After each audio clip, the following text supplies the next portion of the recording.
Over the last couple of years for Destiny expansions, we have gotten some amazing locations. Europa, the Throne World, the Dreaming City.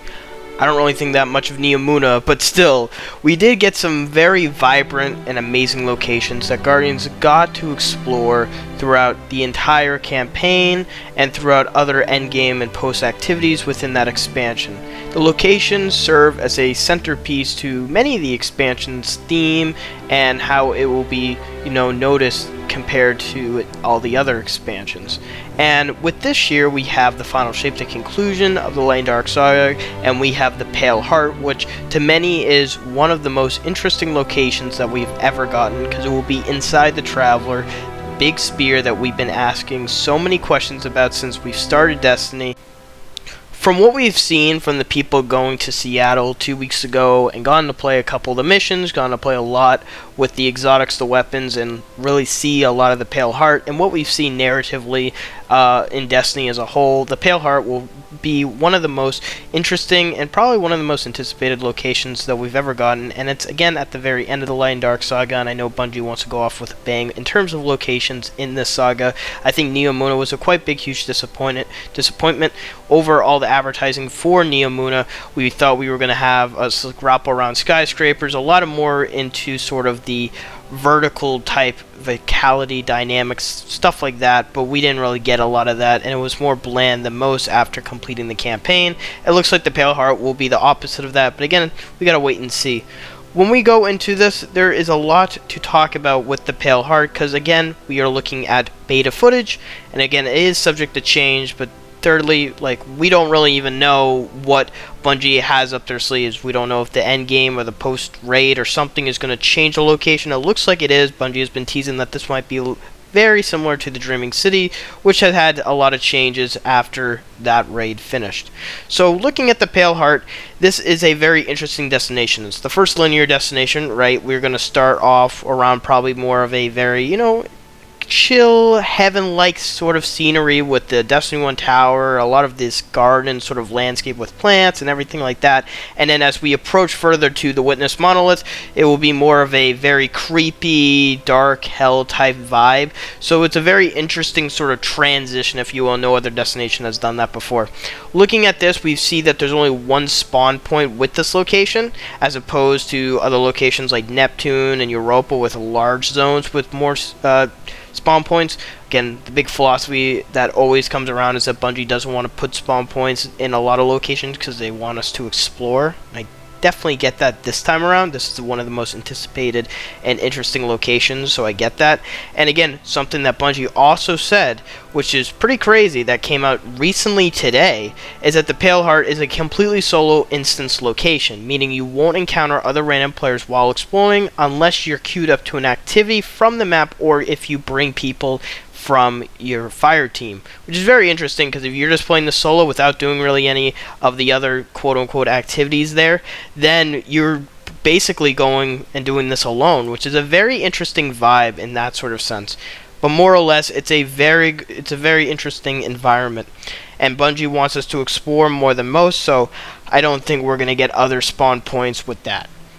We see a number of locations that are named and areas, and one of the things that I want to point out here is that some of the area names might have some sort of connection with the missions that we play in the campaign. Again, I don't know that, but what I've been told is that the names that we see on the map is called the Transgression, the Solution, the Blooming, and the Refraction. Again, these names have no huge impact right now, but they might have something later.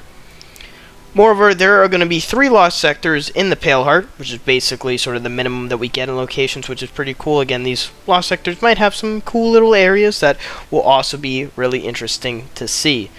We don't exactly know what these little ghost-ish symbols are around the map, but it's being told is that there will be 2 vendors, one being Cade, which is confirmed, and then the Ghost will also have sort of a vendor system. Again, if it's our Ghost or a different Ghost is to remain to be seen, but we are getting a vendor called the Ghost because with what we see of gameplay of the new activity and what we've seen of on the new UI changes, there is a reputation leveling thing that's going around if you see some of the gameplay where the ghost is being progressed. So 2 vendors will be in the Pale Heart. Again, I think Cade is going to be more of the progressional, you know, if you want to get his weapons, if you want to just play the campaign and do some of the activities and do all the secrets that you might have seen with, you know, Nimbus and Finch, that is likely going to be the character. Maybe the ghost is more with the major activity, more with the campaign. Again, I don't know. To be seen. There will be also golden chests still on the map, a concept that hasn't been relative for some time, but still could exist in these destinations. So maybe some free destination weapons, something there. If you're interested in that, that will be there as well. Now, another thing that is really cool with this destination is that I personally think it's going to be a very big destination in one sense, where Bungie again is really only giving us parts and pieces of it, and as we see, there is going to be even smaller areas that we can't even see on the map. So Bungie is keeping a lot of things secret, which is also really cool. Obviously Bungie wants to keep stuff secret for this destination, I think, and again, we see a lot of areas, tunnels that are kept secret, so that is also really cool. Now, something else I need to point out with the new Pathfinder system that will be coming in the final shape. If you have read a couple twids ago, they talked about a lot about being it's like the new version of progressing in the game and being able to do some more simpler, you know, objectives than just play 3 crucible maps, 3 strikes, 3 that. There will be a Pathfinder for more of the ritual activities, and then there will be a Pathfinder for the more destination final shape stuff. And one of the things that we can see now in the Pathfinder tab with the final shape is that the Ergo Sum exotic sword will be awarded from the Pathfinder system. I talked about this in a short a couple days ago, is that there is a new exotic sword called the Ergo Sum, which Bungie revealed just on a, you know, sort of email, but they didn't have any trailers on it. It's probably a kept secret exotic. It is to be seen if this exotic will be awarded after the raid or during the time when we can play in the first 3 days.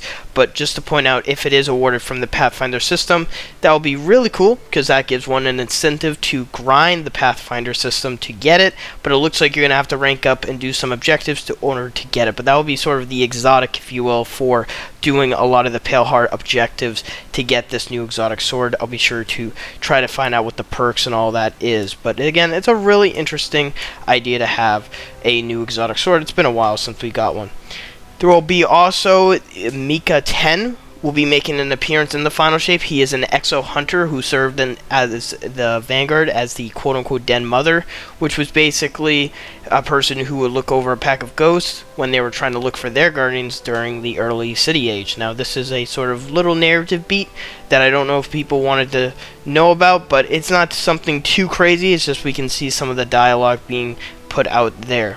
Overthrow the Lander will be the big major thing here, which is like there apparently is a activity called Overthrow the Lander, and there's 3 versions of it, doing objectives and then killing a boss at the end. So it's something also interesting to look out for. But yeah, that really sums up what we can see more or less for the Pale Heart. There's a lot of areas coming out, there's new vendors coming out, there's new weapons, new exotics, new secrets, and with those secrets I think a lot of people is going to have a lot of amazed interest in going and discovering them. And then also with that, hopefully a very impactful narrative will be right around the corner. It's being told that we'll get access to the first strike. I think I'm being told that 2 strikes will launch with the final shape. Again, to be determined, but we already know that 1 strike is, and that strike apparently is going to be even harder than the GM on its normal difficulty from the devs who built it. And that strike will focus around the Witness civilization, and back when the precursors were just with the Traveler, I'm guessing, before they became the Witness. But yeah, I hope you guys enjoy. I'll see you guys in the next video. Bye, guys.